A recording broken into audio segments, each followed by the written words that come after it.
బైన్సా పట్టణంలోని double bedroom లబ్ధిదారులు అంటే గత సంవత్సర కాలం క్రితం దాదాపు 440 మందిని లబ్ధిదారులుగా ఎంపిక చేసి డబుల్ బెడ్రూమ్లు ఇస్తామని చెప్పేసి ఎంపిక చేయడం జరిగింది. సంవత్సరం దాటినా ఇప్పటికి కూడా లబ్ధిదారులకు ఈ డబుల్ బెడ్రూమ్లను హ్యాండ్ ఓవర్ ఇవ్వలేదు. సంవత్సర కాలంగా ఎవరైతే లబ్ధిదారులు ఉన్నారో, పేదలు ఉన్నారో వారందరూ కూడా తీవ్రంగా ఇబ్బందులు పడుతున్నారు.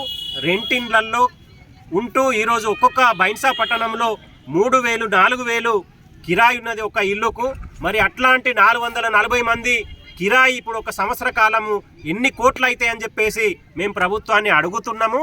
ఇప్పటికైనా ఈ 440 మందితో పాటు మిగతా వాళ్ళు కూడా ఉన్నారు, వాళ్ళకు సంబంధించి కూడా కట్టివ్వండి.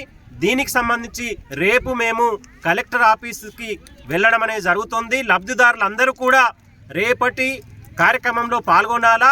ఇప్పుడు మనము గనక ఇట్లనే ఎక్కడి వాళ్ళం అక్కడ ఉంటే ఈ డబుల్ బెడ్రూమ్లు అనేటివి ఇట్లనే ఉంటాయి. గవర్నమెంట్ కూడా మొన్నటిదాకా ఎలక్షన్లు ఉన్నాయని చెప్పేసి ఏదో ఒకటి చెప్పుకుంటా వచ్చింది. ఎలక్షన్లు అయిపోయినాయి, మరి ఇప్పటికి కూడా గవర్నమెంట్ నుంచి ఎటువంటిది లేదు. కాబట్టి మేము పార్టీలకు అతీతంగా, ఇటు సంఘాలకు అతీతంగా అందరం లబ్ధిదారులము. మేము రేపు కలెక్టర్ ఆఫీస్కి పోతున్నాం. లబ్ధిదారులందరూ కూడా రేపు 11 గంటలకు నిర్మల్ కలెక్టర్ ఆఫీస్ దగ్గర ఉండి మన సమస్యను కలెక్టర్ గారికి చెప్పుకోవాలని చెప్పేసి మేము అందరినీ కోరుతున్నాం.